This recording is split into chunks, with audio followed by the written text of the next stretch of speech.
How often do you think falls occur in nursing homes? It's a question that might seem simple, yet the answer is quite staggering.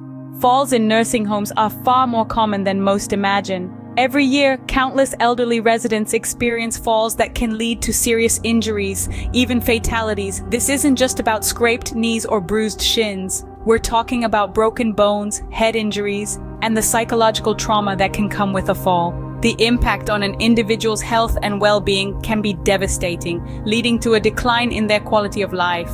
There's a need for increased awareness and prevention. We must understand the gravity of the situation and work towards reducing the risk. These are not just statistics, but people's lives at stake. So it's clear that falls in nursing homes are a serious and widespread issue. But why is this the case? Let's delve deeper into this critical issue and uncover the truth behind these falls. Consider the case of Mrs. Johnson, a 78-year-old resident of a nursing home in Maine. Mrs. Johnson, like many seniors, was living out her golden years in a place she expected to be safe. However, a series of unfortunate circumstances led to an incident that drastically changed her life. Let's delve into the specifics of her experience to better understand the unseen hazards that exist in nursing homes. Mrs. Johnson took a fall one afternoon, not because of any obvious tripping hazard, but due to a combination of factors that were, unfortunately, overlooked.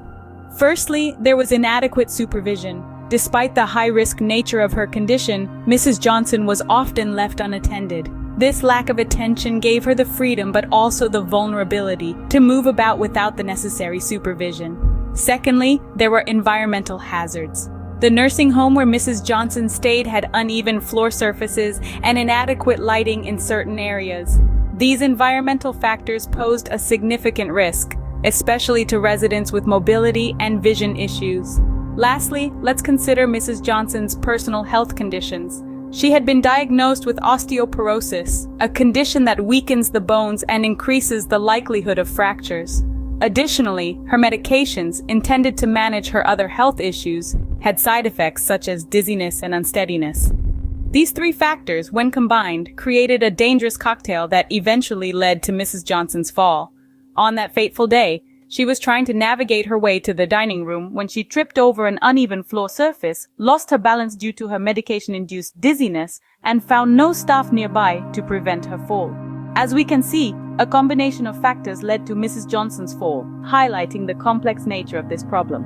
This isn't an isolated case. Many nursing home residents face similar unseen hazards every day. As we continue, we'll explore how these tragedies can be prevented, ensuring that our seniors can live safely and comfortably in their later years. Now let's examine the case of Mr. Smith, an 85-year-old resident of a nursing home in Florida. Mr. Smith was leading a relatively healthy life, enjoying his golden years in the company of his peers. One day he took an unfortunate tumble, a fall that could have been prevented. But the tragedy wasn't just the fall itself, rather it was the lack of preventative measures in place at the nursing home.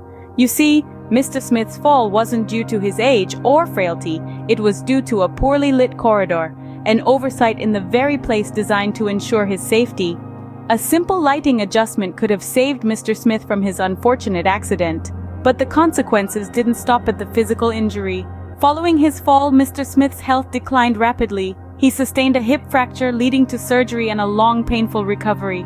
His mobility was severely impacted and he became dependent on others for his daily needs. The vibrant, independent man was now bound to a wheelchair, his freedom and autonomy stripped away. But the impact of the fall extended beyond Mr. Smith's physical health. His psychological well-being took a hit too. He became fearful of moving around, anxious about another potential fall. He withdrew from social activities, his once cheerful demeanor replaced by a melancholic silence. The tragedy of Mr. Smith's fall is not an isolated incident. Every year, thousands of seniors suffer from preventable falls in nursing homes. These falls can lead to severe physical injuries, loss of independence, and a decrease in quality of life. The sad reality is that these falls are often the result of inadequate safety measures and overlooked hazards. From poor lighting to unsuitable footwear, from cluttered walkways to lack of handrails, there are numerous factors that can contribute to these preventable falls.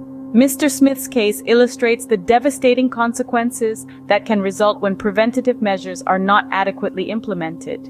His story should serve as a cautionary tale for all nursing homes, emphasizing the crucial importance of proactive fall prevention strategies to safeguard the health and dignity of our seniors. So, what are the common factors contributing to falls in nursing homes? When we delve into the root causes, we find a mix of environmental hazards, inadequate supervision, and residents' personal health conditions playing a pivotal role. First off, let's discuss environmental hazards. These are often the most obvious yet overlooked factors. Loose rugs, cluttered rooms, poor lighting, and wet floors can turn an otherwise safe space into a danger zone. Even something as simple as a misplaced piece of furniture can contribute to a fall. Next, we have inadequate supervision. Around-the-clock care is a necessity in nursing homes, yet unfortunately it isn't always a reality. Staff shortages and high nurse-to-patient ratios can lead to lapses in supervision. This lack of attention can make it difficult to identify and address potential fall risks before they cause harm. Lastly, we must consider the residents' personal health conditions. As we age, our bodies naturally become more susceptible to falls. Conditions such as arthritis, dementia, and Parkinson's disease can impair balance and coordination, while side effects from medication can cause dizziness or confusion. Even poor vision can be a significant risk factor. However, it's essential to remember that these factors often don't exist in isolation. They interact in complex ways, creating a web of risk that can be challenging to navigate. A resident with Parkinson's disease, for example, might be more likely to trip over a loose rug, especially if they're unsupervised. This is why it's so crucial to take a holistic approach when addressing the issue of falls in nursing homes. We need to not only address individual risk factors, but also understand how they interplay and exacerbate each other. Only then can we create a truly safe environment for our elderly loved ones. Understanding these causes is the first step towards preventing falls in nursing homes. Let's continue peeling back the layers of this complex issue in our next segment. So, what can be done to address this problem? The first step in the path forward is to improve supervision. It's crucial that nursing home staff remain vigilant and attentive to the needs and movements of their residents. This isn't about hovering or becoming overbearing, but simply being mindful of the risk factors and signs that could lead to falls. By ensuring that there are enough staff members on duty to adequately monitor the residents, we can significantly cut down the chances of falls occurring due to a lack of supervision. Next, we need to address environmental hazards. Cluttered hallways, loose carpets, poor lighting, and inappropriate footwear can all contribute to a higher likelihood of falls. By implementing regular checks and maintenance routines, we can create a safer environment for residents. This means removing obstructions, securing loose rugs, ensuring adequate lighting, and recommending non-slip shoes. Now let's talk about health conditions. Some residents may be more prone to falls due to underlying health issues, such as poor vision, weakened muscles, or chronic conditions that affect balance and mobility. It's not enough to merely acknowledge these conditions, we need to actively manage them. Regular health checks, physiotherapy sessions, and personalized care plans can all contribute to reducing the risk of falls. But here's the thing, it's not just about implementing these solutions in isolation. The path forward requires a comprehensive approach. We need to integrate these strategies and ensure that they're working in harmony. This means fostering a culture of safety within the nursing home where every staff member is aware of the risks and committed to reducing falls. By addressing these issues, we can significantly reduce the risk of falls in nursing homes and improve the quality of life for their residents. The road ahead may be filled with challenges, but it's a journey that we must undertake. Because at the end of the day, our goal isn't just to prevent falls, it's to ensure that our elders live out their golden years with dignity, safety, and joy. And as we've seen, falls in nursing homes are a serious and complex issue. They are a leading cause of injury among older adults, and their prevalence in nursing homes is particularly high. Despite their frequency, these accidents are not just an inevitable part of aging. Rather, they can be traced back to a variety of causes such as environmental hazards, inadequate staffing, and certain health conditions prevalent among the elderly.